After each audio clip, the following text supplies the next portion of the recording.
सापडली संधी बरवी ही वेळ सापडली संधी साह्य झाली बुद्धी संकेताचे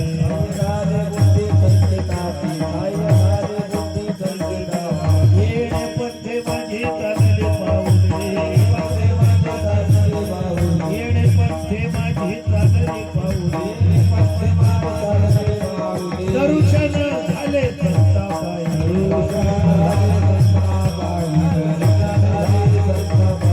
राखले दरिद्र दोषा झाला राखले दरिद्र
हे बंद करू नका.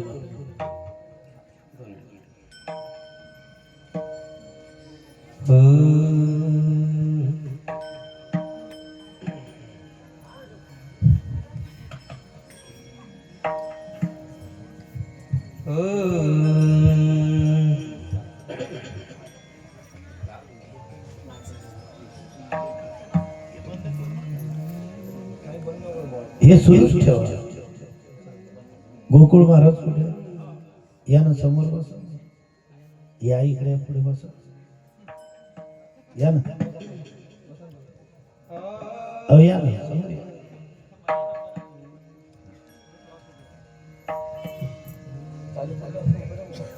या ना, जरूर या ना. कॅमेऱ्याच्या समोर या. मी पण येऊ द्या. पण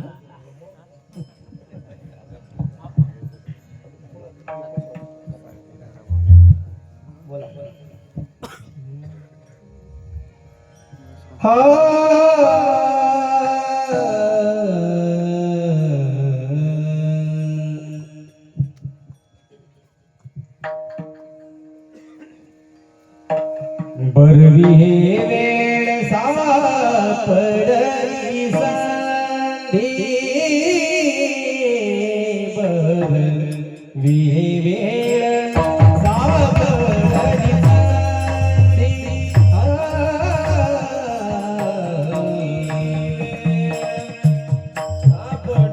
संधी, बरवी वेळ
बरवी ही वेळ सापडली संधी, सह्य झाली बुद्धी संचिताची, येणे पंथे माझे चालले पावले, दर्शन झाले संतापाई, त्रासिले दरिद्रे दोषा झाला खंड, त्याची काळे पिंड पुनीत झाला, येणे पंथे माझे चालले पावले, दर्शन झाले संतापाई.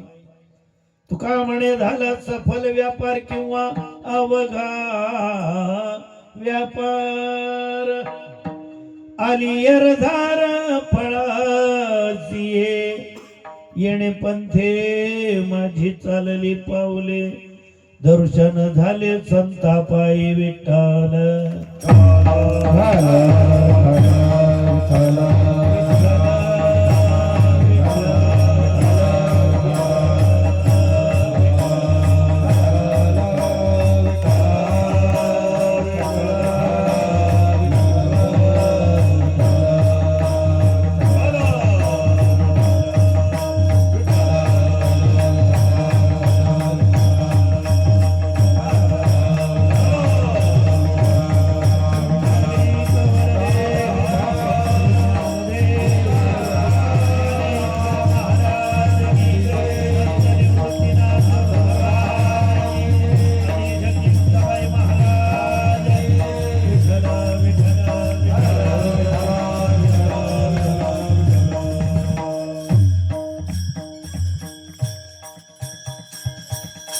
लोकाभिरामं रणरंगधीरम. थोडा इको द्या ना याला.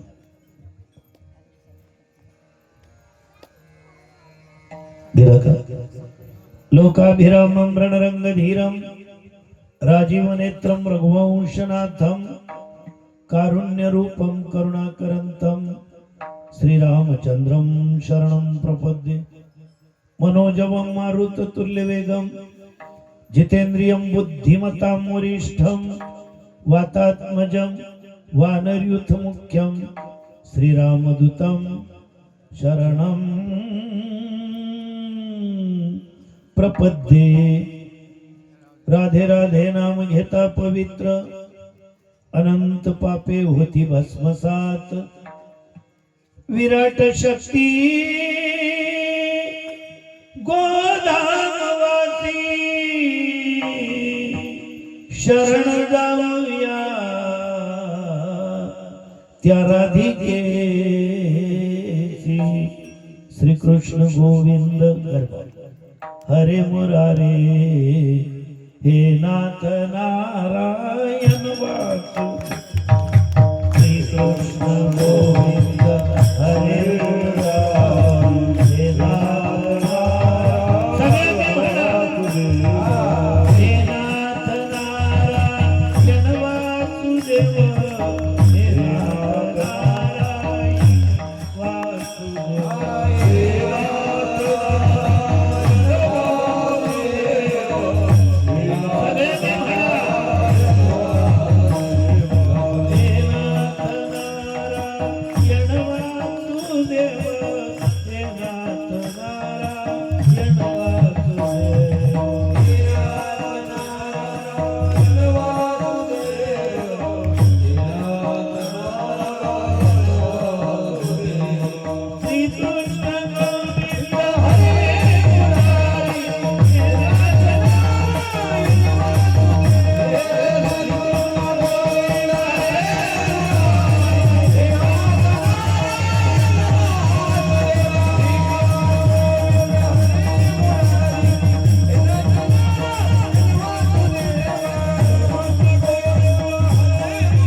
जयाचे केली स्मरण.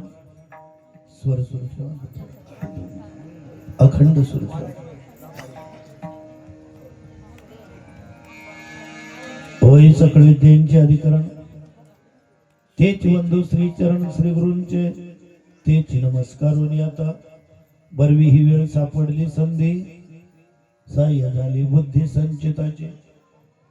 अभंग जगद्गुरु तुकाराम महाराजांचा अत्यंत छोटा 4 चरणांचा सेवेकरता निवडलेला आहे. जगद्गुरु तुकाराम महाराजांची झालेली परमार्थिक प्रगती पाहून काही जिज्ञासू लोकांना कुतूहल निर्माण झालं आणि आपली साधना सफल व्हावी, आपणही यशस्वी व्हावं म्हणून प्रत्यक्ष जगद्गुरूंकडे मार्गदर्शनासाठी आले आणि विचारणा केली की प्रभू, ही जी तुमची एवढी प्रगती झाली याचं प्रमुख कारण काय? तर त्याने सांगितलं, बरवी ही वेळ सापडली संधी. माझी वेळ चांगली की मला संधी सापडली आणि मिळालेल्या संधीचं सोनं करणे इतकी बुद्धी संचिताने मला बहाल केली. सहाय्य झाली बुद्धी संचिताची आणि बुद्धी योगाचं सहकार्य लाभल्यामुळे येणे पंथे माझी चालली पावले, या पंथानं माझी पावलं निघाली आणि या पंथावर दर्शन झाले संताप आहे.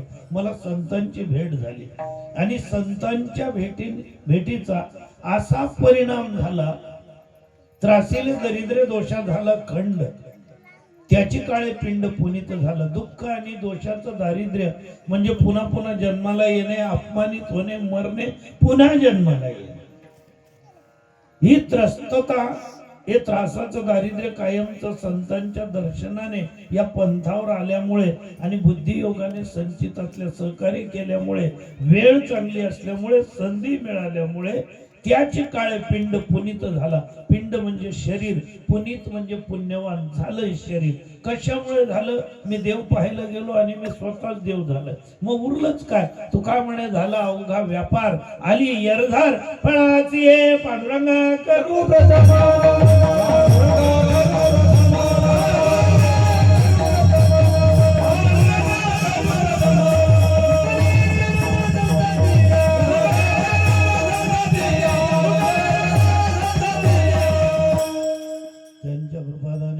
कृपेचा विस्तारू बाबाजी सद्गुरु दास तुका. आजची कीर्तन सेवा आपल्या सप्त्यातलं 5वं वर्ष, 5व्या वर्षाची 3ऱ्या दिवसाची सेवा सप्त्यातली आणि कीर्तनांमध्ये 4थ्या क्रमांकाची माझ्या वाट्याला सुपूर्द केली. हरिभक्तपरायण गोकुळजी महाराज पिंपरी गवळीकर. आमची प्रत्यक्षात कधी भेट झालेली नाही, कधी एकमेकांना समोरासमोर पाहिलं नाही. त्यांनी मला तरी यूट्यूबवर पाहिलं असेल, पण मी त्यांना पाहिलंही नव्हतं. गोकुळ महाराज म्हणजे माझ्या कल्पनेमध्ये माणूस पटलावर असं होतं, कुणीतरी साठीच्या पुढचा माणूस असेल. आणि इथे येऊन प्रत्यक्षात पाहिलं तर उमेदीमध्ये असलेलं तर्ममांड व्यक्तिमत्व आणि महाराजांच्या आधिपत्याखाली बरेचसे सप्ते, ते प्रत्येक सप्त्याच्या पत्रिका मला टाकत होते आणि मी तिकडे दचकत होतो की मला तारीख तर वेगळी दिली आणि पत्रिका वेगळी आहे आणि याच्यात आपलं नावही नाही, फोटोही नाही. ऐन वेळेस आपल्याला म्हणजे डच्चू दिला का काय संजू श्यामसन सारखा. आज इथे आलो, तुम्हा सगळ्यांचं दर्शन घडलं. आजची म्हणजे या ठिकाणी जी कथा चाललेली भागवत कथा, त्याचे प्रवक्ते आहेत हरिभक्तपरायण निवृत्ती महाराज कोळंबे हरणखेडकर. सकाळचे अन्नदाते होते शंकर निनू थोरात. संध्याकाळचे अन्नदाते होते चंद्राजी त्र्यंबक पाटील. कीर्तनाचे यजमान आहेत माजी सरपंच सुनील जनार्दन पाटील. आहेत का इथं? तुम्ही आहेत का? धन्यवाद. व प्रवीण प्रल्हाद पाटील. तुम्ही आहेत का? आहेत. महाराज मंडळींमध्ये जर म्हणाल हरिभक्तपरायण आमचे संदीप महाराज, हरिभक्तपरायण योगीराज महाराज, विलास महाराज, इकडनं ट्रान्सफर झालं काशीनाथ महाराज आणि उपस्थित सर्व आमचे तरुण, अगदी Maratha Jat battalion military system तरने बाण टाळकरीत आनंद वाटला बा, असं काहीतरी पाहिजे. हरिभक्तपरायण आमचे चौकदार साहेब, आनंद वाटला. आध्यात्मिक आणि व्यावहारिक प्रगती त्यांची चांगली आहे. इस्रायलमध्ये त्यांचे चिरंजीव आहेत. मग केवढी आनंदाची गोष्ट आहे. तिकडे आमचे विनयकरी दादा, उपस्थित सर्व श्रोता समाज, स्त्रिया पुरुषा बालवृद्ध. दुपारी 3 वाजेपासून मी आलो. आमचे हरिभक्तपरायण थोरात, काय नाव त्यांचं, युवराज भाऊ पुरुषोत्तम थोरात आले ना कीर्तन. कुठे? नुसता हात दिला तरी चालेल. साऊंड सेवा उत्तम आहे बरं का. मी एवढ्या लवकर साऊंडवाल्यांना मार्क देत नाही, पण तुमचे साऊंड सेवा खरंच चांगले. थोडासा आवाज द्या किरकोळ, कारण तुमचं नाव विसरत चाललो होतं ना, आवाजावर परिणाम होत होता. विठ्ठल विठ्ठल. आमचे मास्टरजी शूटिंग करतायत.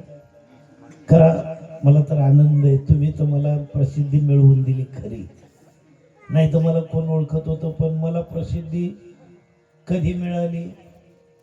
जब निकल आए सूरज वो चिराग का काम की, जब जल जाए फसल वो बारिश क्या काम की. ज्या वयामध्ये मला प्रसिद्धी मिळायला पाहिजे होती, मिळाली नाही. आणि आता उचलायची तयारी आहे, तेव्हा मला प्रसिद्धी मिळेल. इंस्टाग्रामवर ज्या वेळेस आमचे प्रोग्राम टाकले माझ्या पोराने, मला तर ते कळत नाही, हँडलिंग जमत नाही. पण त्याने मला येऊन सांगितलं, म्हणे पप्पा एक क्रांती झाली, एका दिवसात आपले 7,000 फॉलोअर झाले म्हणे. आता मला त्यातलं काही कळतच नाही. म्हटलं पैसे किती भेटतील? म्हणजे पैसे नाही. म्हटलं बा आमचे मानणारे तर इकडे लाखो आहे. हे तुमचे एका दिवसात 7,000 आहेत, आमच्या समोर एका दिवसात 7,000 येतात. पण मीडियाचं माध्यम आहे, प्रसिद्धी मिळाली. जिल्ह्यात कीर्तन करणारे आम्ही माणसं या चॅनलवाल्यांनी व्हिडिओ शूटिंग करणाऱ्यांनी महाराष्ट्राच्या कानाकोपऱ्यात नाव पोचवून दिलं. लायकी नसताना, आमची योग्यता नसताना जो मान मिळाला, जनतेने आमच्यावर जो विश्वास ठेवला, स्वभावासही तुम्हाला लोकांनी सहन केलं, त्यामुळे असं वाटतं की आपण यांचे ऋण निर्देश कमीत कमी करत राहावेत, कारण ऋणामध्येच मरणार आहोत आणि ऋण घेऊन जर मेलं ते फेडण्यासाठी परत यावंच लागतं. पण वारकऱ्यांचं ऋण घेऊन जर मेलो तर मला खात्री आहे जोही जन्म मिळेल तो पुन्हा तुझी चरण सेवा साधावया निश्चित तुमच्या सगळ्यांच्या कृपा प्रसादाने मिळेल. असो, ते पोरग गप्पा मारतय, त्याला इकडे घेऊन या.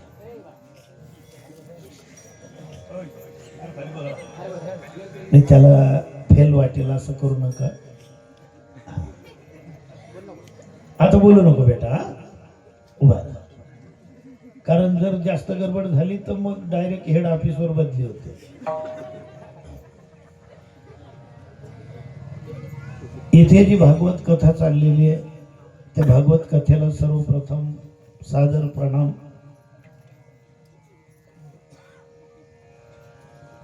जो अभंग आपण सेवेसाठी निवडला, अभंगाची पार्श्वभूमी अशी आहे,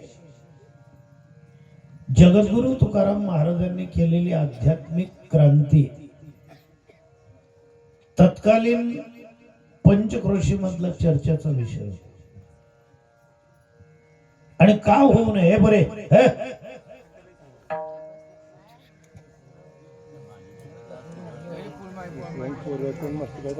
हा शांत बस. अगदी मुलींची संख्या कमी असली म्हणजे काही का.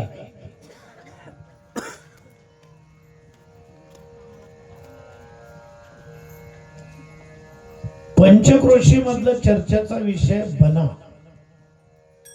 प्रत्येकाने आपल्याविषयी चर्चा झाली पाहिजे. ठरवणार तुम्ही आहात, स्वातंत्र्य ती चांगली का वाईट, कोणत्याही बाबतीत असो चर्चेत माणूस असलं पाहिजे. त्याला म्हणतात मानवी जीवन. काही लोकांच्या चर्चाच होत नाही, ते मरून जातात तरी 4-4 महिने गावातल्या गावात समजत नाही मेले असेल. मग जगणं काय असेल त्यांचं. काही काही लोकांना खोकला आला तरी चर्चा होते, टीव्हीवर बातमी येते, कॅन्डी हॉस्पिटलमध्ये ऍडमिट केलेले आणि आता त्यांचा खोकला कमी झालाय. काय क्रांती असेल. हॉस्पिटलमध्ये कोरोना होऊन आपण घरी या तरी कोणी नाव घेत नाही. चर्चेमध्ये राहा. पंचक्रोशीमध्ये अशी बातमी पसरली, काही कर्णोपकरणी, काही प्रत्यक्ष बोलून एकमेकांना सांगायचे लोक की अहो तुम्हाला कळलं का काही. म्हणायचे काय, देहूगावामध्ये एक असे साधू आहेत,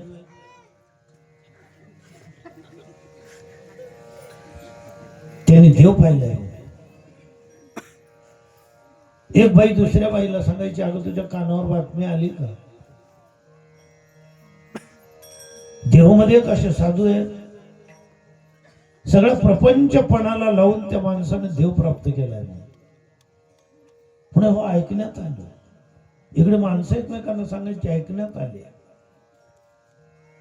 गावी सदुंबऱ्यापासून लोहगाव, पुणे, आळंदी, मोई, जेही 9 लाख उमरा पंचक्रोशीतले गाव असतील, सगळीकडे एकच चर्चा की तुकाराम महाराजांनी देव पाहिलाय, तुकाराम महाराजांनी देव पाहिलाय, तुकाराम महाराजांनी देव पाहिलाय.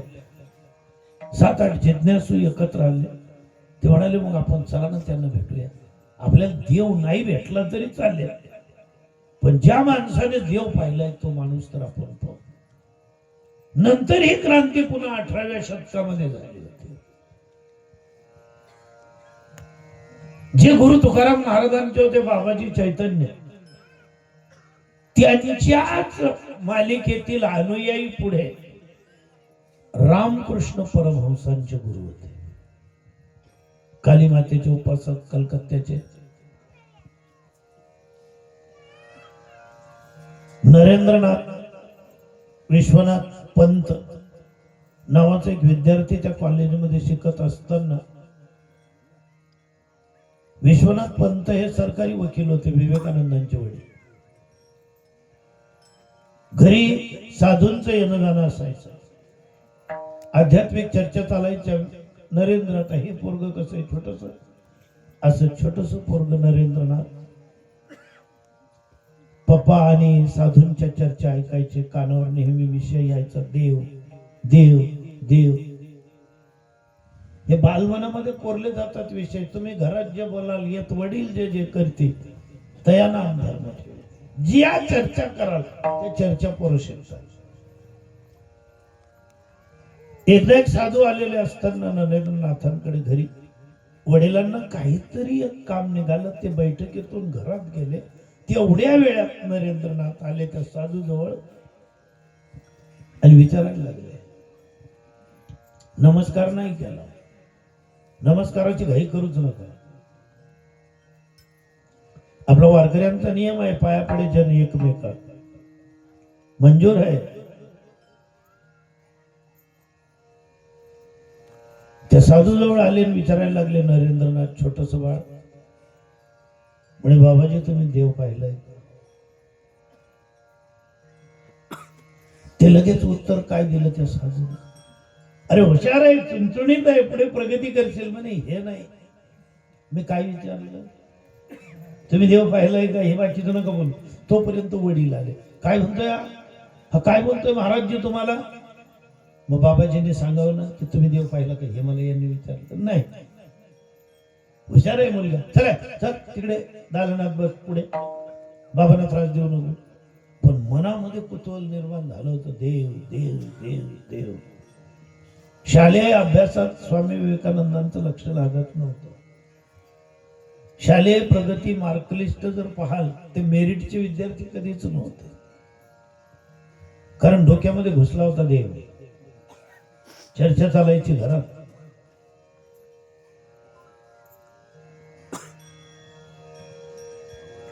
रुदरफोर्ड नावाचे त्या काळामध्ये कलकत्त्यामध्ये इंग्लंड मधून भारतात आलेले एक प्राध्यापक, सत्ता इंग्रजांचीच होती. एका कॉलेजमध्ये ते प्राध्यापकांनी, नेमकं त्या कॉलेजमध्ये नरेंद्रनाथांचं ऍडमिशन होतं. सर एकदा शिकवायला लागले, व्हायब्रेशन ऑफ द गॉड, देवाचं वातावरण. आणि ते शिकवत असताना गॉड गॉड गॉड, देव देव हा शब्द पुन्हा पुन्हा उच्चारला जायचा. पिरियड संपला आणि नरेंद्रनाथांनी त्यांना विचारलं, सर तुम्ही देव पाहिलंय का? कारण कुतूहल मनात होतच, तगमग होती. सरांनी एक सांगितलं की म्हणे, बेट्या मी देव नाही पाहिला, पण मी देव पाहिलेला माणूस पाहिलेला आहे. ज्या माणसाने देव पाहिलाय,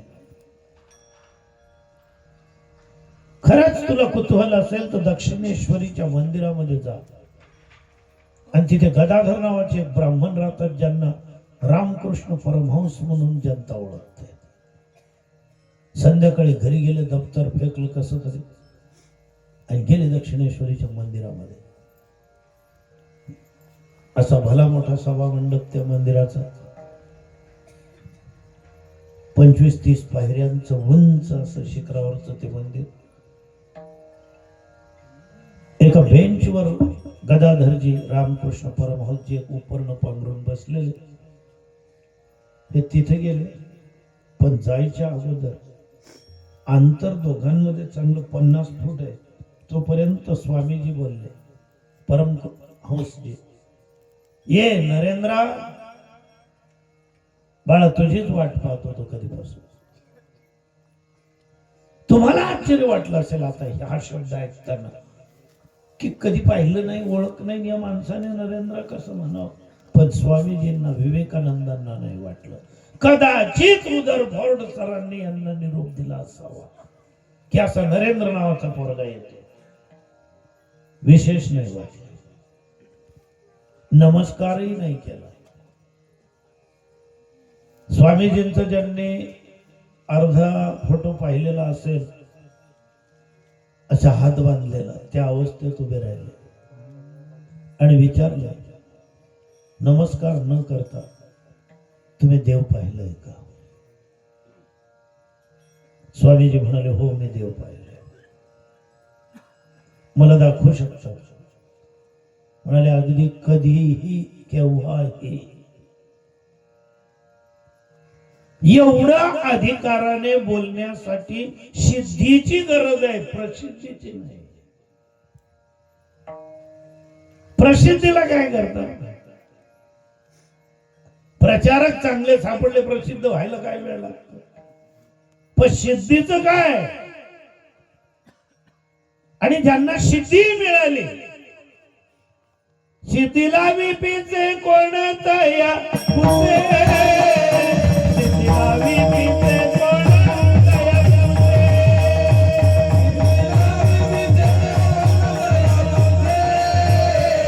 सिद्धीला मी पिचे कोणतया पुसे. प्रश्न विचारलाय नाथांनी, नेले राजहंस पाणी काही? राजहंस कुठे पाणी घेऊन पडेल का दूध सोडून? सिद्धीच्या जोरावर ज्यांनी देव प्राप्त केला, तशी क्रांती 16व्या शतकात तुकोबांनी केली. संताजी महाराज जगनाडे, गवर चटवाणी, गंगाराम मवाळ हे सिद्ध साधक, ज्यांचे अनुयायी शिष्य आणि स्वतः गुरुदेव तुकाराम महाराज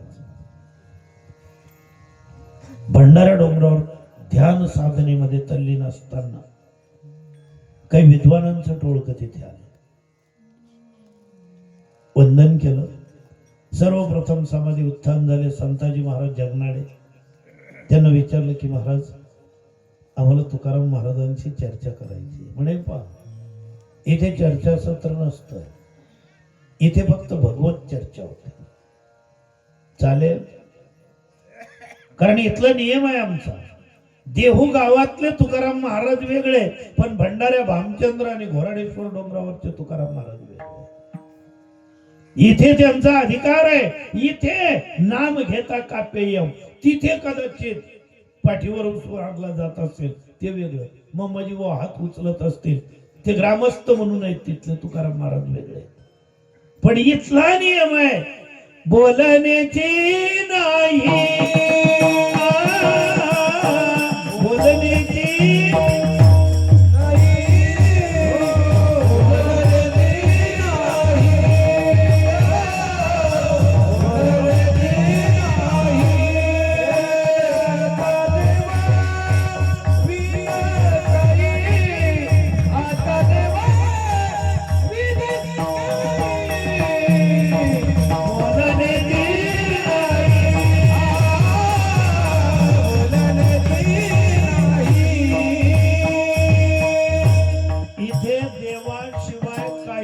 बोललं जाणार नाही. मंजूर? मंजूर. समाधी उत्थान झाले. जगद्गुरु जय गुरुदेव. त्यांनी एकच शब्द उच्चारला तुकाराम महाराजांनी, संतो. संताजी महाराजांना ते संत म्हणायचे. का? संताजी महाराज त्यांचे मित्रही होते आणि शिष्य होते. संताजी महाराजांनी सांगितलं की गुरुदेव, भगवत चर्चेसाठी मंडळी आलेली आहे. मंडळाच्या प्रतिनिधीने एकाने विचारलं की जगद्गुरु, तुम्हाला असं विचारायचंय, तुम्ही देव पाहिलाय म्हणे? म्हणाले, हो पाहिलाय. म्हणजे तुम्ही असं खरोखर समोरासमोर देव पाहिलेला आहे का? असं तुम्हाला साक्षात्कार वगैरे झाला? देव समोरासमोर पाहिला, देवाशी माझं बोलणं झालं, देवाशी भांडणं झालं, देवावर रुसणं झालं, देवाकडनं आमचं समजावणं झालं.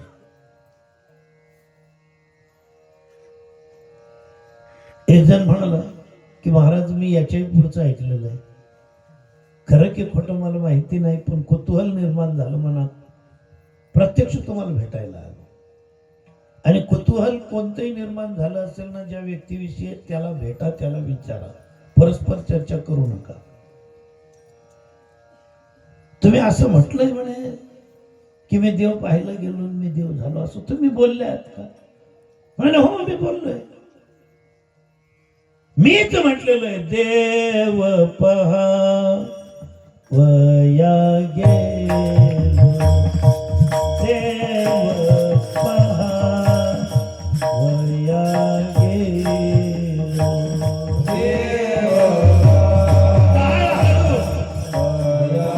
हळू कोमल देव पहा वया गेलो, देव पहा वया गेलो, तेथे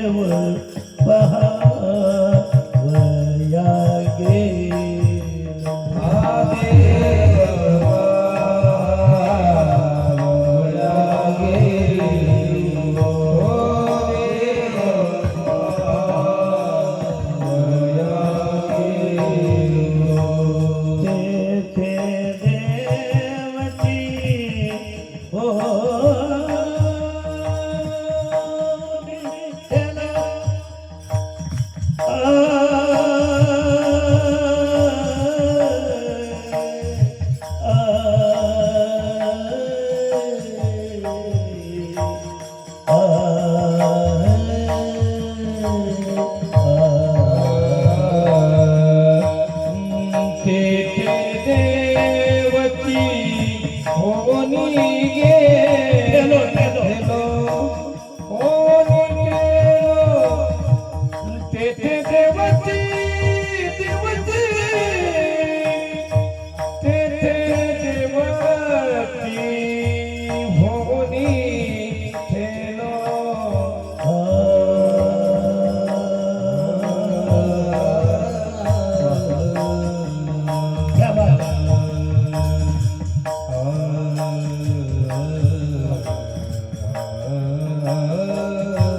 यमन राग हा कोमलतेचा राग आहे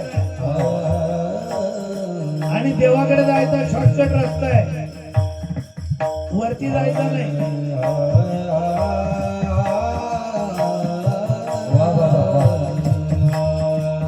यमन रागामध्ये एकमेकांवर उधळून द्यायचं असतं, जीवाने देवावर आणि देवाने जीवावर. आणि हे जर तुम्ही इकडे आणत असाल तो आशिक नाही, आपली आशिकी. त्याने नुसतं प्रेमाने म्हणायचंय की फिर रुठ जाने को जी चाहता, तेथे देवची होनी दे दो, होनी दे दो, देव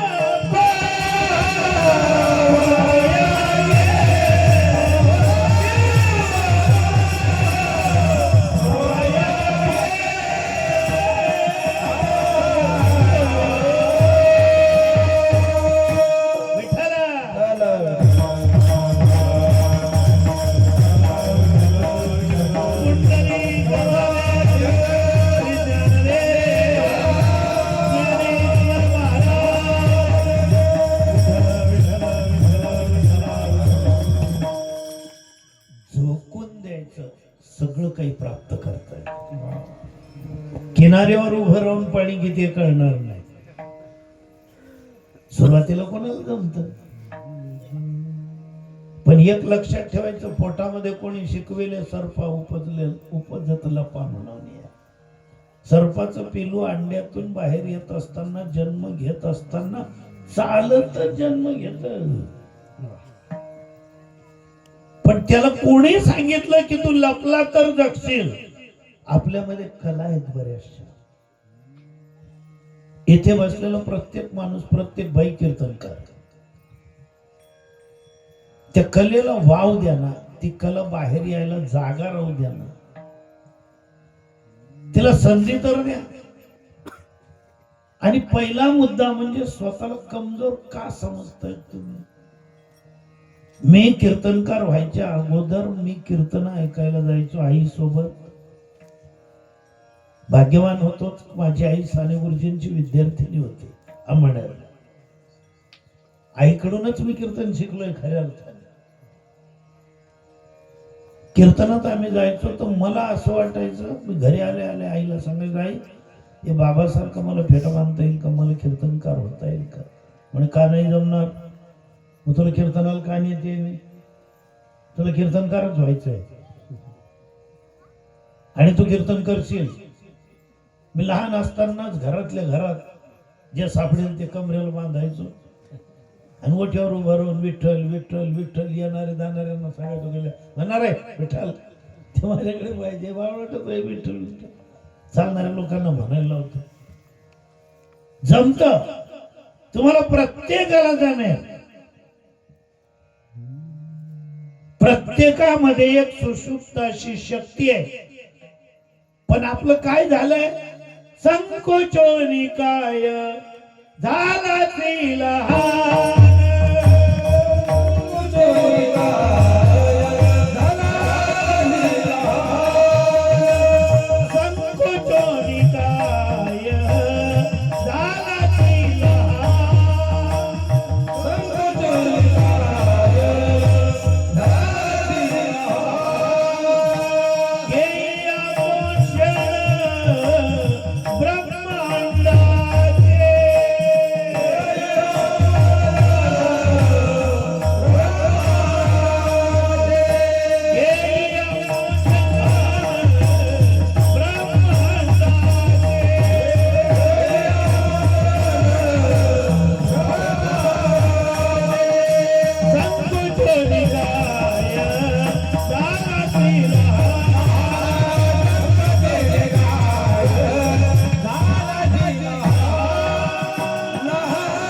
काही काही लोकांना सवयच पडली, आमच्या पाठीमागे कोणी नाही, आमच्या पाठीमागे कोणी नाही, आम्हाला कोणाचं पाठबळ नाही, मरून जा मग, कोणाचं काही नसेल. कमजोर लोकांचे पाठबळ काय करता? नाशिकला कीर्तनाला गेलो होतो मी, वाढता वाढता एक बाई सांगायला लागल्या, जेवण करत होतो आम्ही, काही कधी एकमेकांची भेटी नाही, देणं नाही, घेणं नाही, ओळख नाही, आणि वाढताना मला सांगायला लागल्या, म्हणे बाबा आमचे भाऊबंद नीच आहेत म्हणे. आता मी तिकडे दुर्लक्ष केलं होतं. अजून ती बाई काहीतरी घेऊन आली, खीर बासुंदी वगैरे, आणि मला सांगायला आमच्या भाऊबंद नीच आहेत म्हणे. बाबा मी बाहेर पाहायला लागलो, दगड फेक होईल का काय बाई, कारण गल्ली त्यांच्या भाऊबंदकीची होती. तिसऱ्यांदा पुन्हा आली ती बाई, मला तेच सांगायला लागली, म्हणे बाबा आमचे भाऊबंदीच आहेत. म्हटलं तुमचे तरी बरे आहेत, माझे चांगले राहिले असतात असे 12 गावांना फेटा बांधत फिरलो असतो, मला दिलं असतं ना दुकान टाकून एका ठिकाणी. स्वतःला कमजोर आणि लहान समजू नका. जगद्गुरूंना विचारलं त्यांनी, प्रभू मग तुम्ही जर म्हणतायत मी देव पाहावया गेलो, तेथे देवाची होऊन ठेवलो, म्हणजे तुम्ही देव झालात? अरे नुसतं मीच नाही देव झालो, तुम्ही सगळे देव आहात. जगद्गुरु म्हणाले, आता माझ्या समोर बसलेल्या बाया देव आहेत, माणसं देव आहेत, माझ्या अवतीभोवती उभे असलेले देव आहेत, साऊंडवाले देव आहेत, मी देव आहे, तुम्ही पण आहेत. तुम्ही म्हणाल माझं नाव सोडलो, सगळे देव. पण आपली ओळख कशी झाली नाही, वास्तविक संधी मिळाली होती. प्रत्येकाचं आपलं लग्न होतं त्यावेळेस मुंडावळ्या बांधल्या जातात, हळद लावली जाते, गळ्यामध्ये कट्यार दिली जाते, डोळ्यामध्ये काजळ भरलं जातं. त्या पोराला काय म्हणतो आपण, काय म्हणतो, माईकवर सांगा, सांगा ना, तुम्ही थोडं बोलताय, सगळं जग म्हणतोय, काय म्हणतो आपण त्याला, नवरदेव. काय मराठी व्याकरणाच्या दृष्टीने नवरदेव शब्दाची संधी फोड काय, नवर, तू देव आहे, वरू नको, या भानगडीमध्ये पडू नको. इथे चांगले चांगले वाघ बैल झालेले, खोड मोडून टाकले चांगल्या चांगल्यांची. नवर, तू देव आहे. सुरुवातीला चांगली इम्प्रेशन गाजवणारे धुन काढून आणतायत. आता 15 दिवसापूर्वी आमची पत्नी मला बोलली होती, तुमचं लक्ष आहे का म्हणे नुसतं कीर्तन करता, आसपास पाहत चला थोडस. माणसं कसं धुणं काढून आणतात तिकडनं येताना. म्हटलं मग तू पण एक कर. त्या बाया कसं बोलतात त्यांच्याशी ते शिक. त्यांना काय सांगतात, तिकडनं येताना तेवढं धुणं काढून आणा ना गडे. तू मला गडे म्हण, मी घड्या सुद्धा करून आणले. ते नुसतं धुणं काढून आणतायत ना. वरू नको, तू देव आहे. तसंच एखाद्या मुलीला हळद लावली, तिलाही मुंडावळ्या बांधल्या. आमच्या खानदेशी भाषेत त्याला बाशिंग म्हणतात. तुम्ही काय म्हणतात? बाशिंगच म्हणतात ना. म्हणजे जवळ जवळ आपण शेजारी शेजारी जाऊ. आता कंकण बांधलं, तिचे गोंगडीचा तुकडा वगैरे काढून बांधतात. त्या पोरीला काय म्हणतो आपण? बायांनी सांगा ना. आता नाही, मी बोट त्यांच्याकडे केलं. बायांना बोलू द्या,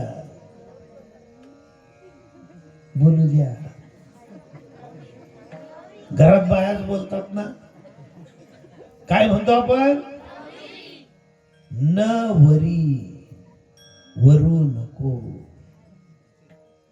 तू भगवंताची चितकला आहे, आदिमाया शक्ती आहे, ब्रह्मांड नायिका आहे.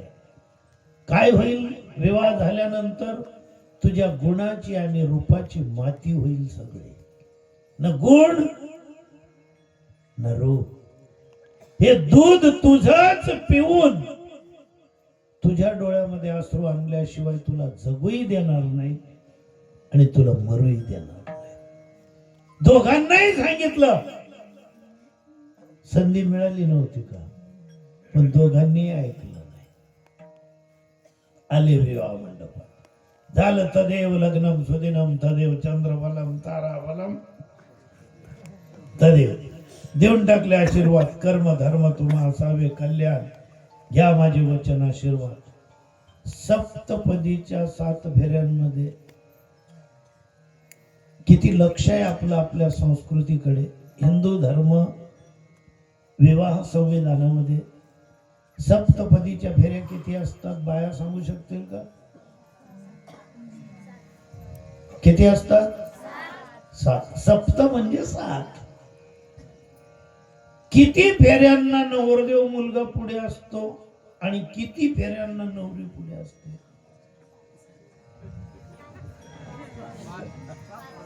नाही, 5 आणि 4 आणि 3 असं काही ठोकू नका. तुम्ही इकडे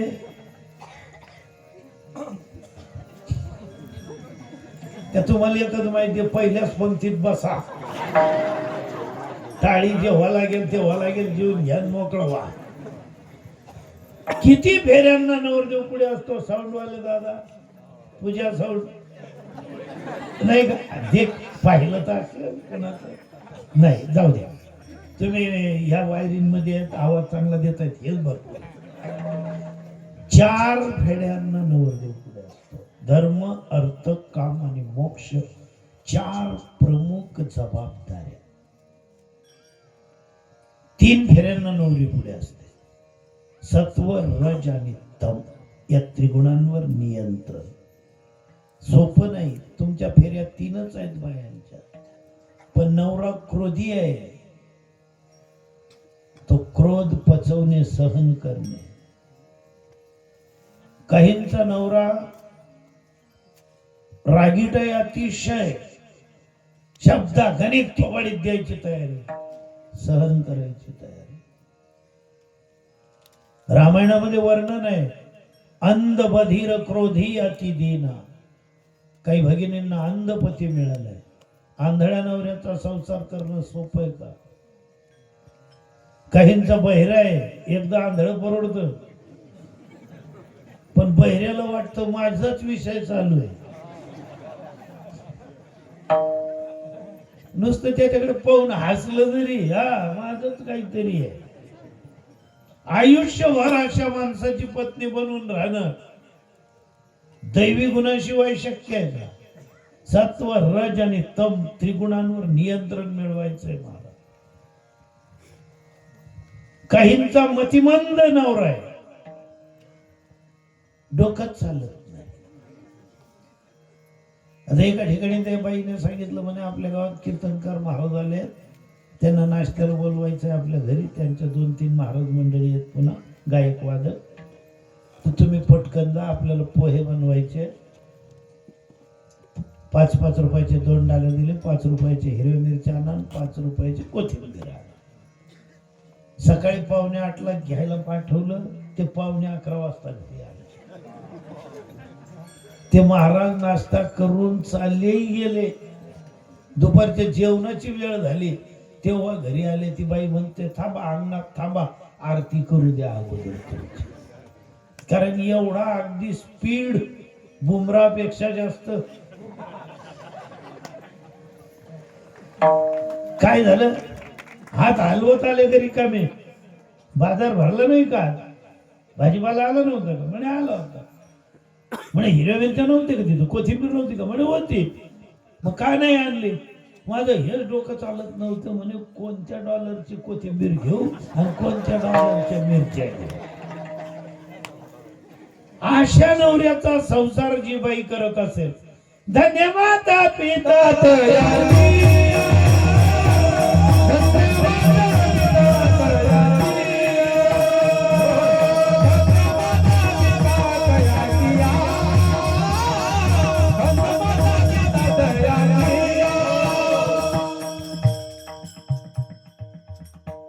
नमुने जगामध्ये. सहसा आम्ही लग्नाला जात नाहीत महाराज. सहसा का जात नाही? माझ्या हातून एक लग्न जोडलं गेलं होतं. जेलमध्ये जात जात वाचलो आम्ही. लोक खरं बोलत नाहीत. आता त्या पोरीला रात आंधळेपणा येत होता. तिच्या बापाने मला अगोदर सांगावा ना. मला एकच सांगायचं, हिचं विष्णू सहस्रनाम पाठ आहे, हिचा हरिपाठ पाठ आहे, हिचा काकडा पाठ आहे, हिचे पारायण इतके झाले. मी तेच घेऊन फिरलो की आपल्या वारकऱ्याची पोरगी सुंदर आहे, असं आहे तसं आहे. आणि सापडला तिकडे एक वारकरी. तो म्हणे महाराज एखादी माळकऱ्याची पोरगी असली. म्हटलं आहे हो. पोरीवाल्याची पोरगी, याचा पोरगा. मी 3ऱ्या ठिकाणी छातीला हात लावायचो. म्हणजे मी आहे ना, अशी काही खोड मोडली. इकडनंही मीच पुढारी, तिकडनंही मीच पुढारी. दोघांच्या पत्रिकेमध्ये संयोजक विश्वनाथ महाराज वाडेकर, रामायणाचार्य, झाडाक्षर. मी पत्नीला दाखवायचो. म्हटलं आपलं नाव पाय केवढं मोठं आहे, लग्न होऊ द्या.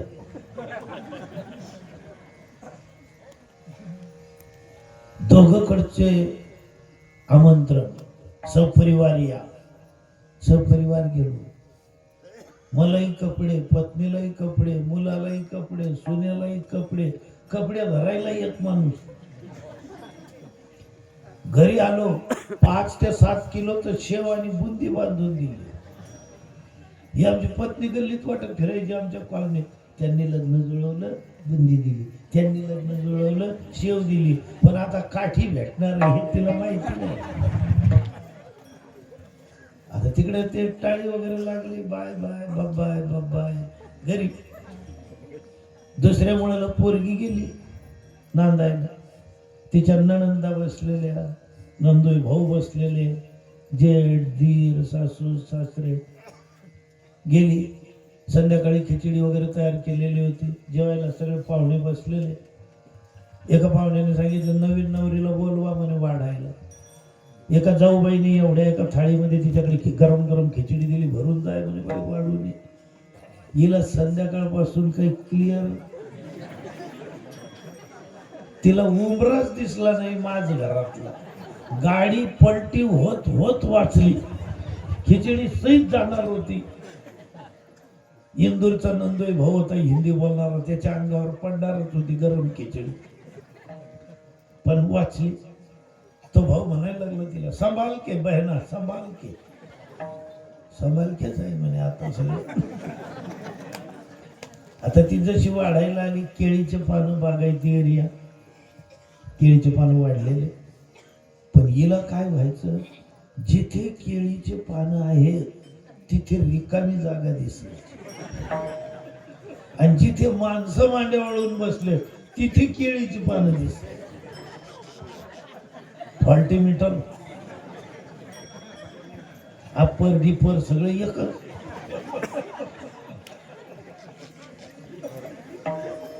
आता जिथं माणसं बसले तिथं केळीचं पान दिसायची म्हणजे ती केळीच्या पानावर उभी राहायची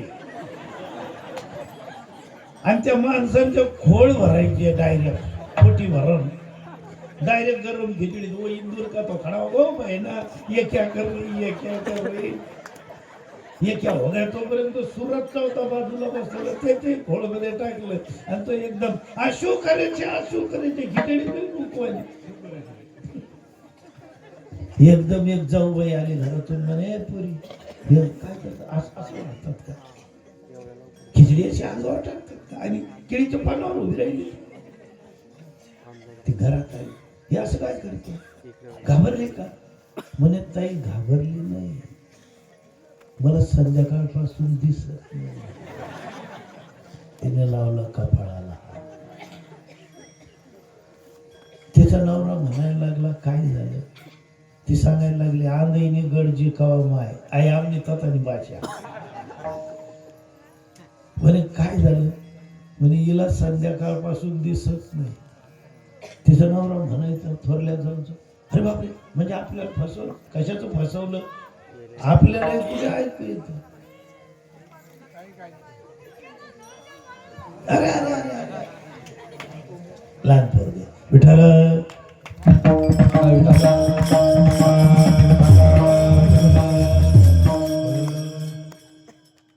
सांगायचं तात्पर्य एवढंच आहे मला. सप्तपदींच्या 7 फेऱ्यांमध्ये 6 जबाबदाऱ्या आपल्यावर टाकल्या जातात. गृहस्थाश्रमाच्या यजन याजन अध्ययन अध्यापन दान आणि प्रतिग्रहण या 6 प्रकारच्या जबाबदाऱ्या पार पाडताना स्त्रियांना मात्र एक सांगितलं पतीही शुश्रूषणम श्रीणम परो धर्म भयावह तद्बंधूनाम च कल्याण्यम प्रजानाम च पोषणम. पुरुषांना एकच जबाबदारी दिली कुठली की पत्नी सोबत असताना रामाचा नियम आणि पत्नीशिवाय एकटे फिरत असताना लक्ष्मणाचा संयम. एवढं एक जर शिकले तर खरोखर तुमची वेळ चांगली. आम्हाला जसा देव प्राप्त झाला यात आमचा पुरुषार्थ नसून माझी वेळ चांगली होती. वरवी वेळ सापडली संधी वरवी वेळ सापडली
संधी एक लक्षात ठेवा वेळ संधी आणि बुद्धी हे त्रिकूट सहसा जमत नाही.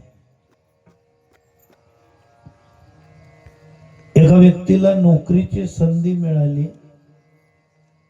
पूर्वी एम्प्लॉयमेंट मार्फत कॉल यायचे नोकरीचा कॉल आला, पण वयाच्या 52व्या वर्षी नातवाचं जाऊळ उतरत होते त्या दिवशी.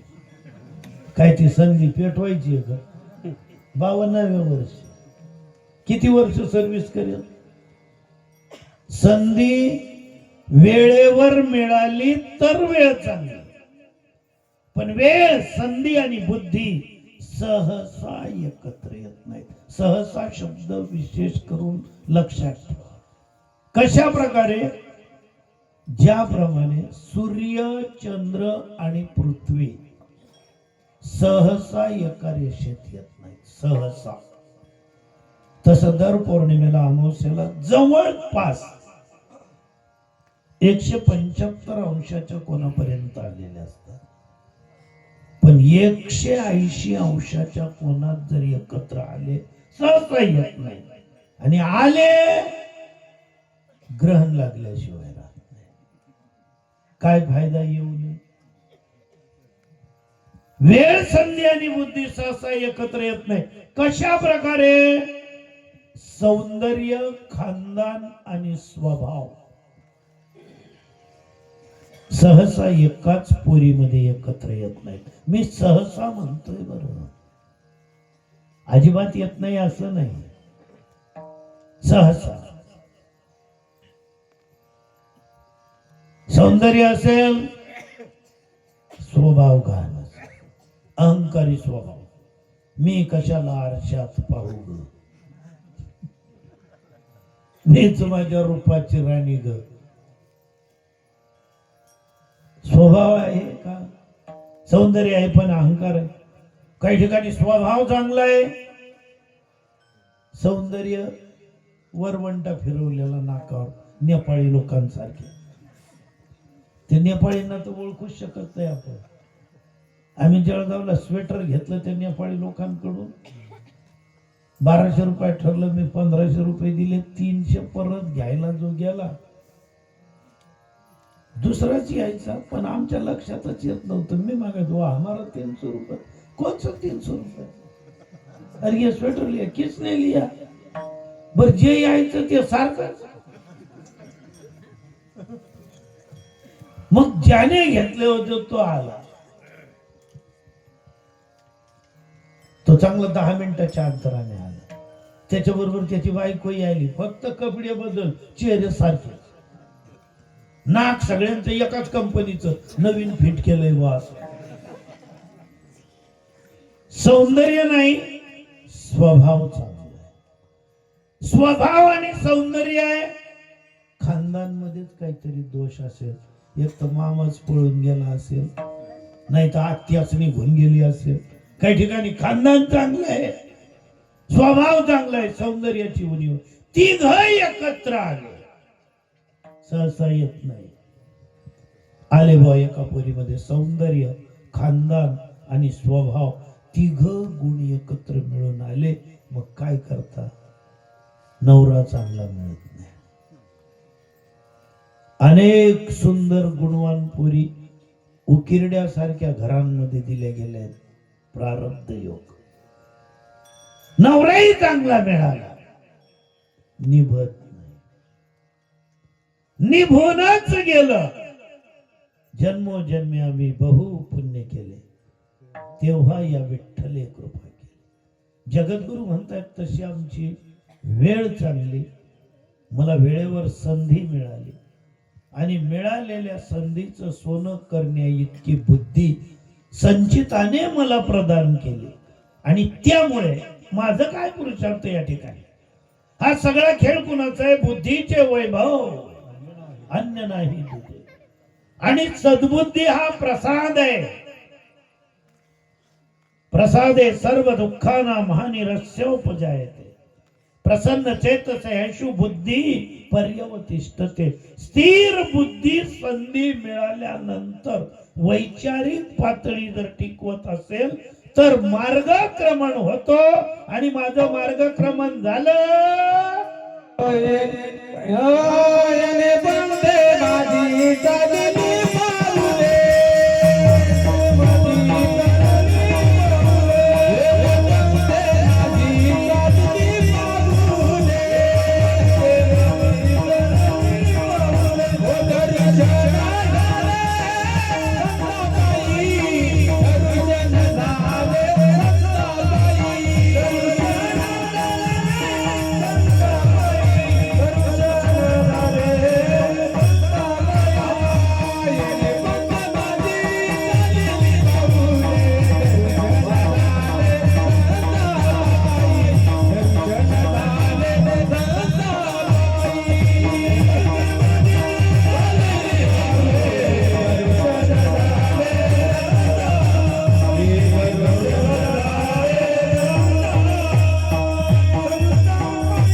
बरवी ही वेळ म्हटली महाराजांनी.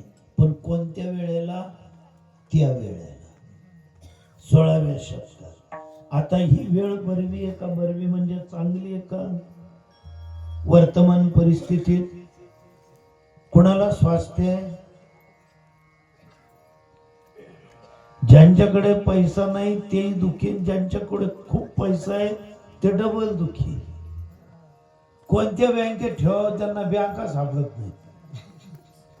त्यांच्या मनात एकच भीती आहे. एकाने तर आता परवा सांगितलं म्हणे महाराज जेवढे आहेत ना म्हणे बँकेत सगळे काढून घेतो, युद्ध भडकलेलं आहे, तिना बाम टाकी तर का मरू म्हणे. त्याच्यापेक्षा मेथीचे लाडू बांधून खाऊन टाकतो म्हणे आम्ही सगळे. आणि म्हटलं तू लाडू खाऊन टाक आणि बाम काही पडू नये. मग काय करशील? ज्यावेळेस असा भ्रम निर्माण होतो ती वेळ वाईट असते. पहिली वेळ चांगली होती महाराज. लग्न कार्यांमध्ये लोक रुसत नव्हते. लग्नांमध्ये जर गेलं आता सारखे इतके मिष्टान्न होत नव्हते. अशी मेहंदी रस्म नव्हती. हळदीच्या रात्री एवढ्या पंक्ती नव्हत्या. गरीब होते लोक. पण श्रीमंती आनंदाची आणि सुखाची एवढी होती महाराज. मंगल कार्यालय केलं जात नव्हते असे भाड्याने. गावामध्ये लग्न व्हायचे. गल्लीतल्या कुणाच्याही घरून झावरी गोधड्या मागून, चादरी शाली मागून पाहुण्यांना पांघरायला देत होते आणि शेजारी आनंदाने काढून द्यायचे आपल्याकडचं सगळं काही. कुणाच्याही घरी आंघोळीला पाहुण्यांना आपण पाठवून देत होतो. शेजार धर्म होता. आता धर्म तरी धर्म वाटतोय का? अधर्माचं वातावरण सगळं व्हायला लागलं. पाहुणे जर आले, आते भाऊ, मामे भाऊ, चुलत बहीण, मावस बहीण, सासरवाडीकडची मंडळी आली आपल्या, 8-8, 10-10 दिवस लोक थांबायचे. पदार्थ एवढे खायला बनत नव्हते. आनंद किती होता. पाहुणे जर जायला लागले तर पुरुषांचे बुट लपवून द्यायचे आमच्या खानदेशात. त्यांची जायची वेळ आली तर कोणीतरी जायचं आणि त्यांचे बूट लपवून द्यायचे. ते बूट शोधायचे तोपर्यंत एसटी निघून जायची आणि मग लगेच सांगायचे आता उद्याची एसटी थांबा. काय प्रेम असेल. विहिणी जर आले, विहीनबाई जर आली, पाहुणे तर बाया काय करायच्या, यांना आजच्या दिवस जर ठेवून घ्यायचं असेल तर त्या बाईची साडी धुण्यात टाकून द्यायच्या आणि सांगायचे ओली झाली आता कसं काय जाता येईल तुम्हाला. थांबून जायचे एक दिवस. एवढं विहिणींचं प्रेम होतं. काय वेळ असते. आता जर ओली जरी झाली ना प्रेस मारून सुकून देतील, घेऊन जा नाही तर ही राहू दे आमची घेऊन जा. वेळ वाईट आली. लग्न कार्यामध्ये बुंदी वगैरे बनवताना महाराज कलर टाकला जात नव्हता. जर आठवण पडली एकही माणूस लग्नात म्हणत नव्हता या बुंदीमध्ये कलर नाही. आनंदाने आणि प्रेमाने खायचे लोक. आग्रह करायचे. घमेल्यातून बुंदी घ्यायचे जेवताना. नाही अहो माझ्या हाताला मीठ लावलं गेलं, तुम्ही नुसता हा करा. जबरदस्ती तोंडात टाकायचे. दिसतायत का आता कोणी? बफे मध्ये टेबल खुर्च्यांवर जेवतो आला का कोणी आपल्यापर्यंत? सोयरे सांगत नव्हते तोपर्यंत जेवायला बसत नव्हतो आपण. एवढी इज्जतदार लोकांची वेळ होती. आता तो घरमालक सांगायच्या अगोदर तो आपल्याला विचारतो जेवण करून झालं. कधी खाल्लं नव्हतं ना. ही वेळ आहे का ती? हिला चांगली म्हणाल का तुम्ही? हा आनंद आहे का? चुक्या काढल्या जात नव्हत्या. आनंद. सोयरे विचारायला यायचे कसा झाला स्वयंपाक? गोड. शिरा कसा? गोड. पहिला मुद्दा तुम्ही गोड आहेत हे बोलणारे लोक होते. आता पंक्तीत जर विचारायला गेलं का भात कसा, थोडा टणक वाटतो, थोडं पाणी टाकायला पाहिजे होतं, पाणी कमी पडलं ही चूक झाली त्या स्वयंपाकाची. मठाची भाजी कशी काय आली? नाही नाही, भाजी चांगली आली, पण खडा मसाल्याचं प्रमाण थोडं जास्त झालेलं आहे. ते जर 2 पानं कमी राहिले असते तेजपत्ता, ती चूक झाली. बुंदी कशी आली? नाही, गोड आहे, पण जर थोडं पीठ मारलं असतं त्या पाण्यामध्ये तर असे लांब लांब दाणे आले नसते, गोल आले असते. ती चूक झाली. म्हणजे ती नाही झाली, तुम्हाला पत्रिका दिली ही चूक झाली.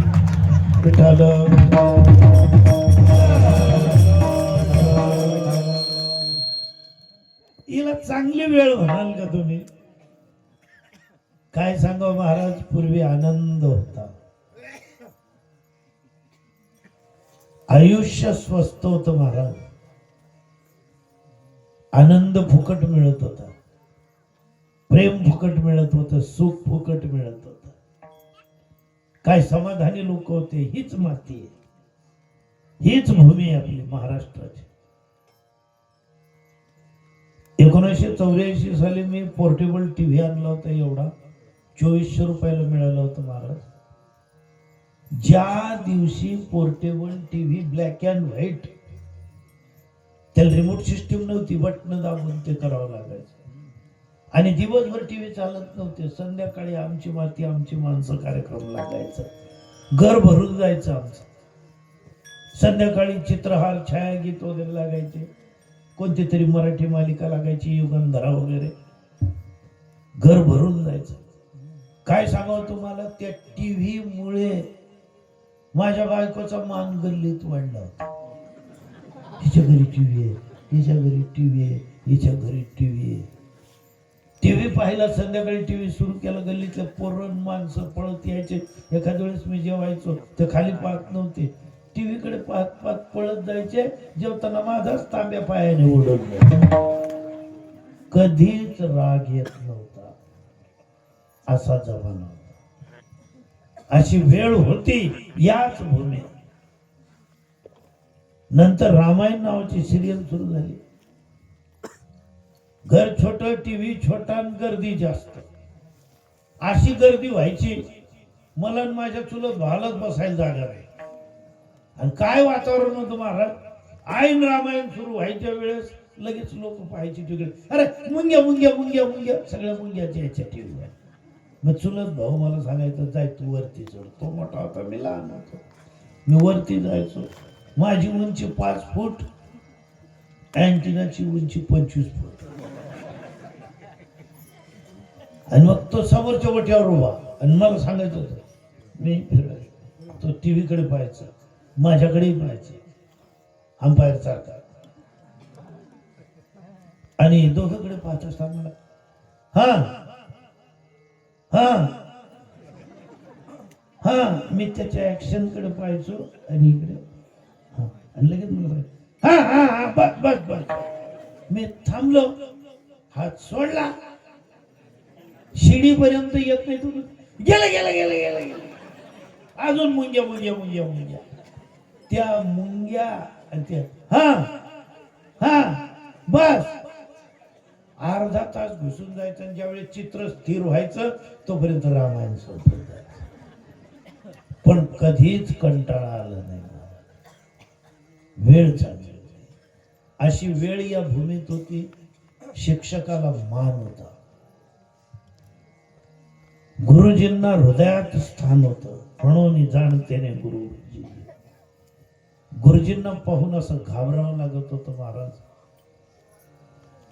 शनिवारची सकाळची शाळा सुटली, हिवाळ्यात पटकन जेवण केलं, हात धुतल्यावर थंडी वाजून आली, अंगणात नुसता थोडासा 5 मिनिटे उभा राहिलो, तर मागवून शिक्षक आले, माझ्या खांद्यावर असा हात ठेवला. मी मागे पाहिलं, ओ बापरे, यमापेक्षा शिक्षक कमी नव्हते. त्यांनी काय केलं, मला बोलले नाहीत. 7वीत होतो मी, फक्त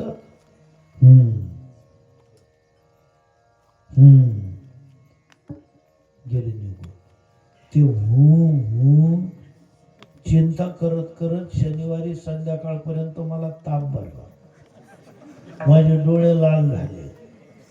संध्याकाळी आई विचारायची, म्हणे आबा उन्हात गेला होता का? नाही. ओट्यावरून पडला का? नाही. मग तुझं अंग दुखतं का? नाही. मग काय होतं? म्हटलं माझं कंबर मोडल्याशिवाय समाधान होणार नाही. शाळेत सोमवारी गेलो, गेल्या गेल्या त्यांनी उठ, मला समजलं आता वध होणार आहे आपलं. बरं आहे. चंद्राची 5 नावं सांग. म्हटलं गुरुजी तुम्ही सूर्याची 12 नावं सांगितली होती. चंद्र कोणी लागत नाही करे आपला. आजच वाटणी करतो का तू? सांग. शिकवलं नाही का मी? शिकवलं. सांग चंद्राची 5 नावं सांग. मी सांगितलं पहिलं नाव चंद्र. हा, एक झालं. सांग दुसरं. दुसरं सांगायला चंद्र. चंद्र एवढंच म्हणतो तोपर्यंत आमच्या एका मित्राने एवढी छेडी आणून दिली. कारण मित्र एवढ्यासाठीच असतात, याला झोडावा. मित्र काय करतो बघ आपण. मी त्याच्याकडे पाहायचो, तू शाळा सुटू दे आणि मग तुला पाहू. पण तोपर्यंत त्याचा विजय. मला सांगितलं सर, सांग काय? म्हटलं हे बाय चंद्र झालाय. आता जर चंद्र बोलला तुझ्या गालावर चंद्र काढेल. दुसरं सांग. म्हटलं काय? म्हटलं चंद्रिका. हा, 2 झाले. तिसरं सांग. म्हटलं तारकापती. 3 झाले. चौथं सांग. निशानाथ. 4 झाले. 5वं सांग. म्हटलं सुधाकर. सांग मग आता काय करत होता त्या दिवशी गल्लीत? म्हटलं तूच सांग आता, मला मारून टाकायचंय का? एवढा धाक. कोणती वेळ चांगली होती, आजची कशी व्हायची? तेव्हा व्यवहार ज्ञान होतं, आता पुस्तकी ज्ञान. आता x + x × x/4 - x/3 = 100. म्हणजे 12 रुपयाचे केळं किती? केळं आणायला पाठवले. एक्स वाले काय करणार? काय गुणाकार भागाकार करतील? हे पुस्तकी ज्ञान आहे, शालेय ज्ञान आहे. त्यावेळेस व्यवहार ज्ञान. पटकन उभं करायचं. सांग रे बरा, 5 रुपयाला 1 आंबा. 25 आंब्यांचे किती पैसे झाले? फटाफट पुरव. व्यवहार ज्ञान. व्यवहार शाळेतच शिकवून द्यायचे. व्यवहार ज्ञान. एका शाळेमध्ये एका शिक्षकाने एका पोराला उभं केलं. कुठे आहे बऱ्या? तिथे पलीकडे हौद ठेवलेला आहे. त्या हौदामध्ये 10 लिटर पाणी होतं. 2 लिटर पाण्याची गळती झाली. 2 लिटर पाणी वाहून गेलं. किती उरलं? किती उरलं? ते पोरगं म्हणाला 8. बस खाली. दुसऱ्या दिवशी तोच प्रश्न. दुसऱ्या पोराला उभं केलं. उठ रे. त्या हौदामध्ये 15 लिटर पाणी होतं. 5 लिटर वाहून गेलं. गळती झाली. किती उरला? तो पोरगं म्हणायला लागलं 10. तिसऱ्या दिवशी एका पोरीला उभं केलं. बरे म्हणजे तुम्ही नाही उभं केलं. उभी राहिली ती पोरी. या हौदामध्ये 25 लिटर पाणी होतं. 15 लिटर वाहून गेलं. गळती झाली. किती उरलं पाणी? त्या पोरीने असे हात बांधलेले. ती सांगायला लागली म्हणे गुरुजी 3 दिवसापासून पाहते म्हणे. पहिल्या दिवशी 2 लिटर वाहून गेलं. काल 5 लिटर वाहून गेलं. आज 15 लिटर वाहून गेलं. किती दिवस विचाराल? सिमेंट लावा ना त्याला. विठोबा Bye.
येणे पंथे माझी चालली पाऊले, दर्शन झाले संतापाई.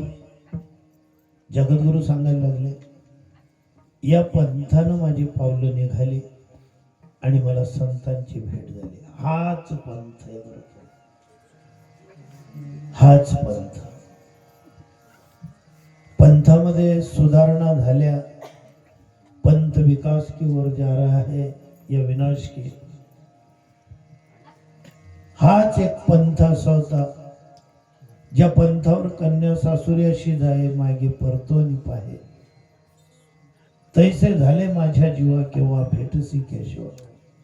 एवढे आतुरतेने एवढे आर्ततेने वागणारे भक्त होते. काय झाला तो पंथ? मुली सासरी जाताना शेजारी पाजारी कोणत्याही जातीचं घर असो ज्येष्ठांचं नमस्कार करायला जायचं. सासरी जाताना त्या घरातल्या म्हातारा म्हातारी वहिनी असो दादा असो मामी असो मामा असो काका काकू कोणी कोणत्याही जातीचे असो त्यांना सांगायचे, काका पप्पांचा स्वभाव गरम आहे. कधी कधी आईला थोबाडीतही मारतात. दिवसभर आई किचन मध्ये रडत बसते. जर एवढा तेवढा वाद झाला पप्पा जाऊन पटकन पप्पाला समजवत चला. एखाद्या काकूला एखाद्या आजीला सांगायची पोरगी की पहा आईकडनं बोललं जात नाही, आजी तुमचं ऐकतात, आमचे पप्पा जर तशी भांगड वगैरे झाली तर आईच्या बाजूने तुम्ही बाजू घ्या. केवढा कोमल पंथ होता महाराजा, केवढा गोडवा होता. पोरगी जात असताना मागे परतोनी पाहे. हे गाव माझं आहे, ही शाळा माझी आहे, हे माझं माहेर आहे. शाळा म्हणजे माहेर वाटायचं, गाव म्हणजे माहेर वाटायचं, त्या गावचं स्टँड म्हणजे माहेर वाटायचं. ज्या वाहनावर बसली जायला लागली त्या गावाचं शिवार म्हणजे माहेर. त्या रस्त्यावरून जाताना एखाद्या टेकडीवर कोणी गुराखी गाई म्हशी शेळ्या मेंढ्या चालतोय, कुठेतरी एका झाडाखाली बसून बासरीवर शिवरंजने राग आळवत बसलेला असेल, ते स्वर म्हणजे माझं माहेर आहे, त्या मेंढ्या म्हणजे माझं माहेर आहे. आणि उतारावर गाडी लागल्यावर मागे परतून पाहायची. मंदिरावरचा ध्वजस्तंभ नुसता काठीसारखा दिसायचा. ते माझं माहेर, ते माझं माहेर, ते माझं माहेर. एवढा कोमल पंथ काय करून टाकला आज. पुरी सासरी जाताना सख्या काकाला भेटायला जात नाही. तुम्ही पृथ्वीचं रूप आहेत ना, प्रेमाची मूर्ती आहेत ना, हे शिकवलं कोणी तुम्हाला? दोघं भाऊ वेगवेगळे राहत होते, 2-4 गल्ल्याच्या अंतराने राहायचे. संध्याकाळी घरी गेला आणि सांगितलं पत्नीला की अगं मला दीदी आलेली दिसली. पत्नी सांगायला लागली, हो दीदी नाही एकटी, जावई बापू पण आले. आणि एक काम करा, दीदीसाठी चांगली भारी साडी आणा, जावई बापूंना चांगला ड्रेस आणा, त्यांना आवडलं पाहिजे. जाऊबाईंचा जावई, याच्या भावाचा जावई, एवढं प्रेम होतं हृदयांमध्ये या पंथावर. अशी वेळ होती. आणि सांगितलं की सकाळी पटकन जा आणि तुमच्या वहिनीला सांगा सगळेजण जेवायला आपल्याकडे बोलवा त्यांना.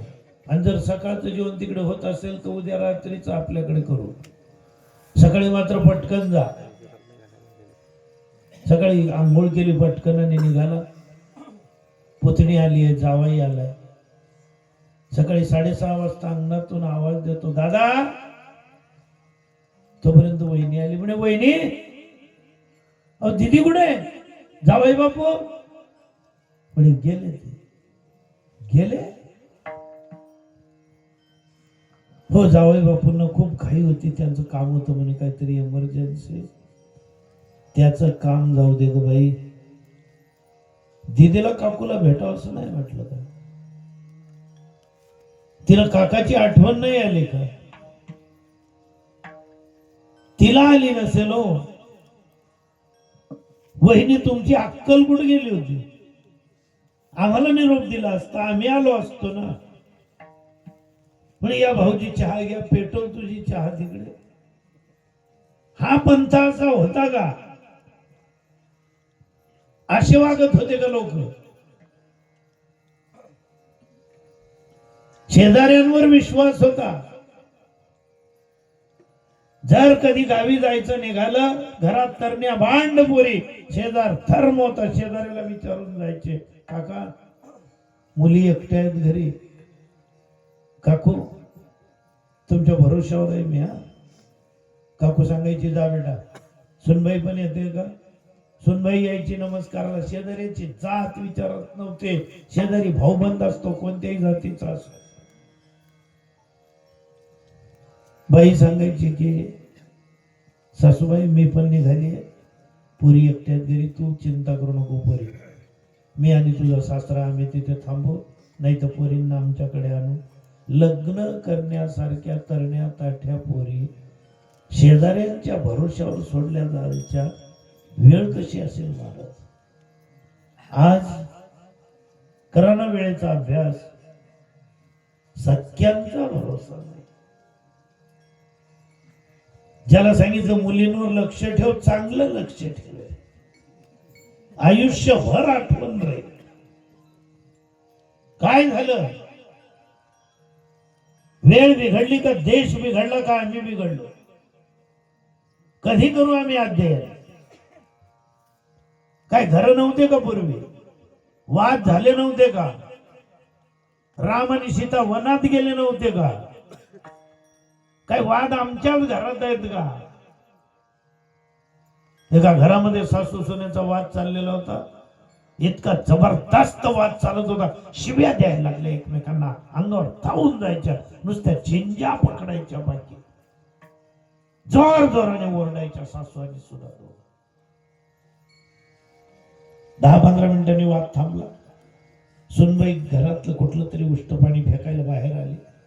शेजारची एक बाई आली आणि तिला सांगायला लागली, सोन्याला हे तुझी सासू पहिल्यापासूनच अशी खाष्ट बाई आहे. तिने सांगितलं की इकडे या. वाद कोणाचा होता?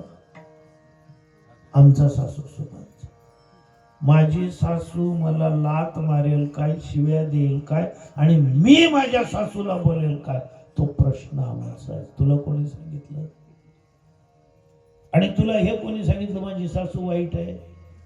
माझी सासू माझ्या चांगल्यासाठी बोलत होती, पण ते अनुकरण करणं मला जड पडत होतं, म्हणून मी सासूचा विरोध करत होते. तुला कोणी सांगितलं का शूरपणा की आमच्या घरात तोंड घालायला? अशी क्रांती ज्या दिवशी कराल त्या दिवशी म्हणा मेरा भारत महान. सांगणारे तर 1000 येतील हो, मंथरा आणि शूरपणखा. तुम्ही एवढे कच्चे कान ठेवाल आणि स्वतःच्या सासूच्या किंवा स्वतःच्या सुनेच्या विरोधात बोलाल का? काहीही करा. हा पंथ कोणता, ही माती कोणती? इथे बहिणाबाई चौधरी झाल्या. भारताची पहिली राष्ट्रपती या मातीत झाले. मेरी झाशी नाही दूंगी म्हणणारी झाशीची राणी इथे झालेली. सगळ्या महाराष्ट्राला श्रावण मासी हर्ष मानसी हिरवळ दाटे चोहीकडे ही कविता देणारे त्र्यंबक बापूजी ठोंबरे आपल्या खानदेशात धरण लावलं झाले. बालकवी एवढा पंथ इथे असताना काय चाललंय आपलं प्रत्येकाचं? हा पंथ कोणता आहे आपला? वारकऱ्यांचा. काय अधिकार दिलाय वारकऱ्यांना? तुम्हाला जर अधिकार प्राप्त करायचा असेल वारकऱ्यांनो, तर सांगायचे देवाच्या प्रसादे करा रे भोजन.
देवाचं नाव घ्याल तेव्हा घ्या, पण जे जेवण मिळालं हा देवाचा प्रसाद आहे असं समजून नुसतं जेवण करा. भोजन ही यज्ञ है, ब्रह्माग्नि में है आहुति. नर शुद्ध चित्त सेवन करे तो तीव्र होती मती. बुद्धिमान कसे होत होते? काय करून ठेवला सगळा पश्चाताप. मोबाईल शिवाय 2 मिनिटं राहू शकत नाही. एका कीर्तनात तर महाराज ते उभे असलेलेच भर कीर्तनात चॅटिंग करायचे. ऐकणारे मोबाईल. म्हटलं मग मी पाहतो ना काहीतरी, करू कीर्तन उद्या. एवढा आरी जायचं का? जेवताना मोबाईल. आम्ही म्हणायचो वदनी कवळ घेताना ते समोर बसलेलं वारकरी ते फिरवतो. म्हटलं ऑनलाईन ठेवतो का? ती भानगड काय?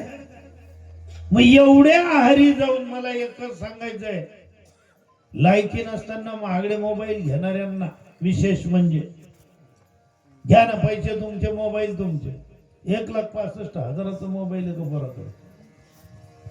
ते असं घडीच येत नाही कधी, मोठी स्क्रीन येते. मी तर माझ्या हातात घेतलं आणि ते पाहून घेतलं. म्हटलं हात लावून घेऊ, आपल्याकडे तर नाहीये. हे माझं 8,000चं डबड. ते पाहिलं तर म्हणे बाबा 1,65,000. 1,65,000. म्हटलं काय करतो तू? नाही अजून काही करत नाही, शिक्षण चालू. त्याचा बाप सांगायचा तो हुशार आहे. म्हटलं तो हुशार आहे पण तू बिंडो काय ना.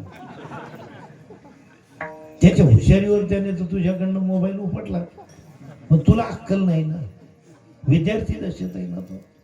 मोबाईल केवढ्याचाही घ्या, त्या मोबाईल कडनं उत्पन्न मिळायला पाहिजे. मला आपण नाही रिचार्ज मारायचे, पैसे टाकायचे नुसते. मला दरमहा मोबाईल कडनं 10,000 रुपये पेमेंट आहे. इंस्टाग्राम, युट्यूब दर महिन्याला आम्ही 20-22 व्हिडिओ टाकतो. विनोदाचे, अभंगाची प्रस्तावना, नवीन कीर्तनकारांसाठी 5-5 मिनिटाचे प्रवचन, सुविचार, अहिराणी कविता, शेरो शायरी. लोक पाहतात. आपण 2-4 दिवसात फक्त चेक करायचं किती डॉलर जमा झाले. मोबाईल 8,000, त्याचं मासिक उत्पन्न 10,000 रुपये. कुठे चाललं आपलं? वेळ कोणती आली? एका मित्राच्या पोरीचं लग्न झालं, मला जाता नाही आलं महाराज. त्याने सांगितलं म्हणे जावई बापून मुलगी आल्यावर भेटायला या म्हणे महाराज. क्लासमेटच होतं माझं. म्हटलं चालेल येतो भेटायला. आले बा ते दिवाळीच्या दरम्यान. जावई बापू त्याचा फोन आला, आलेले आहेत तुम्ही घरी येत? म्हटलं घरी येतो भेटायला. मी गेलो, तो मित्रच अंगणात येऊन उभा.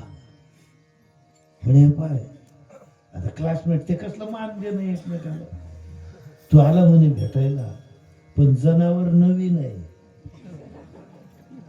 पहिल्यांदा चाललेलं आहे. हाडकवू नको, गुती पडणं तर निघावणी म्हणे लवकर.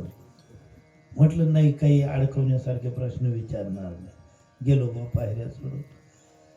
घरातून बैठकीमध्ये एक तरणा मांड पोरगा आला. अशी बरमुडा पॅन्ट, धड लांब नाही, धड आखून नाही, टी शर्ट कोणाच्या मापाचं होतं ते त्यालाच माहिती, शोल्डर खाली उतरलेले.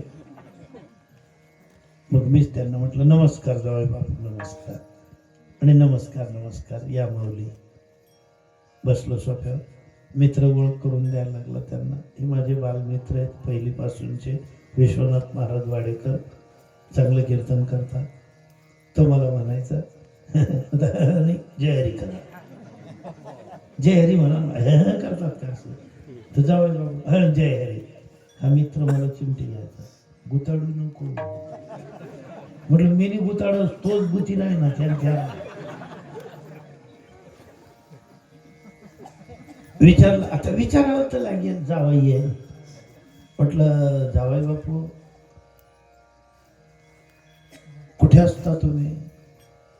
म्हणे मी इंजिनियर आहे. म्हटलं मी काय विचारलं, तुम्ही कुठे असता? गावनं नाव सांगू का मी इंजिनियर आहे? म्हटलं तुम्ही कुठे असता? तुम्ही सांगितलं इंजिनियर आहे, मला हे कळलं इंजिनियर आहे. आता मला सांगा तुम्ही कुठे असता? म्हणे बेंगलोरला. हा, आता जमलं. इंजिनियर म्हणजे कुठल्या डिपार्टमेंट? म्हणे मी सॉफ्टवेअर इंजिनियर आहे. वा वा वा. तुमची जी नोकरी आहे तुम्हाला दरमहा पेमेंट मिळतं का? नाही, आमचं पॅकेज असतं. म्हटलं कितीचं पॅकेज आहे? म्हणे माझं आहे 24 लाख रुपयाचं पॅकेज. म्हटलं म्हणजे 2 लाख रुपये महिना आहे. तुम्हाला दरमहा 2-2 लाख रुपये मिळतात का एकदम 24 लाख रुपये मिळतात? आता हे काही गुताड गाताड आहे का काही? साधं सोपं नाही. म्हणे आमचं कसं असतं ते ठरलेल्याप्रमाणे दरमहा पेमेंट मिळतं, पण सॅलरीतून काही कपात होऊन जी उरलेली असेल ती रक्कम मला 1,65,000 रुपयापर्यंत मिळते आणि 35,000 रुपये अशी कपात होते. म्हटलं रोख किती पडतात हातामध्ये दर महिन्याला? म्हणे 1,65,000. मग 1,65,000 येऊन सुद्धा ही बांडी चड्डी का लांब पॅन्ट घालला अजून 1.5 लाखाचं पॅकेज लागेल का तुम्हाला? हा मित्र मला चिमटे घाल, गुताडू नको. अरे तो गुती राहणार नाही. आता मी जावायला हे विचारतो तोपर्यंत त्या मित्राची पत्नी आमची भाऊजाई म्हणते साखरेमध्ये चहा टाकू का? म्हटलं आता नाही गुतवणार. मग तिकडे आमच्या मित्राच्या पत्नीने माझ्यासाठी, मित्रासाठी, जावयासाठी चहा बनवला. ती बाई आणत असेल घरातून, आम्ही इकडे गप्पा मारतोय आणि ते जावई उठलं आणि एकदम घरात जायला लागलं. आई मी घेतो ना, आई आई मी घेतो ना.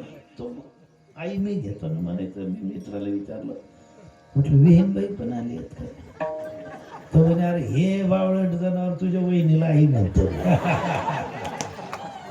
आडानी आडानी लोक सुद्धा सांगतील महाराष्ट्रामध्ये सासूला मामी म्हणतात. आणि हे इंजिनियर होऊन जर मम्मी म्हणत असेल, आई म्हणत असेल, तर ही वेळ चांगली आहे का ती वेळ चांगली आहे? नुकसान करून ठेवलं. आणि ज्याला नुकसान म्हटलं जातं त्याला म्हणतात धंदा, आणि जिथे नुसता नफा आहे त्याला म्हणतात व्यापार. अभंगाच्या शेवटच्या कमनी झाला अवघा व्यापार, कमनी झाला अवघा व्यापार, कमनी झाला अवघा व्यापार, कमनी झाला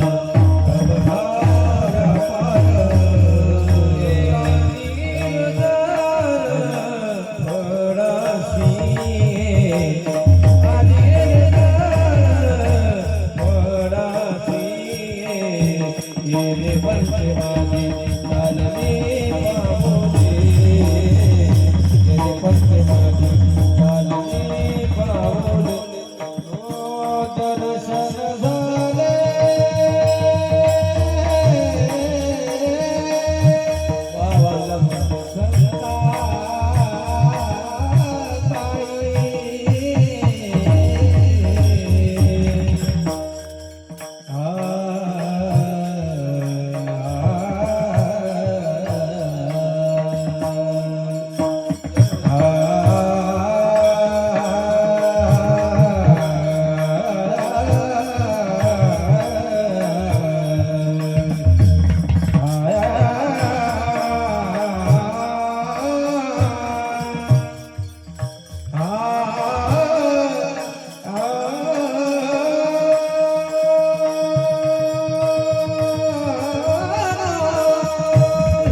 हरी जय जय राम कृष्ण हरे राम म्हणा